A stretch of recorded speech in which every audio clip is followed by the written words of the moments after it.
నీరు ప్రగతి కార్యక్రమాన్ని ప్రజాప్రతినిధులు, ఉద్యోగులు బాధ్యతగా తీసుకుని విజయవంతం చేయాలని ముఖ్యమంత్రి చంద్రబాబు నాయుడు సూచించారు. రాష్ట్ర వ్యాప్తంగా నీరు ప్రగతి సత్ఫలితాల వల్లే భూగర్భ జలమట్టం 2 మీటర్లు పెరిగిందని అన్నారు. 175 మండలాల్లో భూగర్భ జలాలు 15 మీటర్ల కంటే దిగువన ఉన్నాయని, ఆయా ప్రాంతాల్లో చురుగ్గా జల సంరక్షణ పనులు చేపట్టాలని ఆదేశించారు. విజయవాడలోని తన నివాసం నుంచి వివిధ శాఖల అధికారులు, ప్రజాప్రతినిధులతో ముఖ్యమంత్రి టెలికాన్ఫరెన్స్ నిర్వహించారు. జలాశయాల్లో అందుబాటులో ఉన్న నీటిని రబీ పంటలకు సక్రమంగా అందించాలని ముఖ్యమంత్రి సూచించారు. రెయిన్ గన్స్, మొబైల్ స్ప్రింక్లర్లను వినియోగించుకొని తక్కువ నీటితో ఎక్కువ పంటలకు సాగునీరు అందించేలా చర్యలు తీసుకోవాలన్నారు. రాబోయే వేసవిలో ఎదురయ్యే తాగునీటి ఎద్దడిని దృష్టిలో ఉంచుకొని ఇప్పటి నుంచే ప్రణాళికలు సిద్ధం చేసి అమలు చేయాలన్నారు. కరువు మండలాల్లో 150 రోజులు ఉపాధి కల్పించాలని ఆదేశించారు.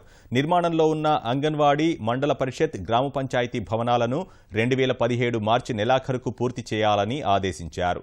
2018 నాటికి రాష్ట్రాన్ని స్వచ్ఛ ఆంధ్రప్రదేశ్గా తీర్చిదిద్దేందుకు మరుగుదొడ్ల నిర్మాణంపై అంచనాలు రూపొందించి సక్రమంగా అమలు చేయాలన్నారు.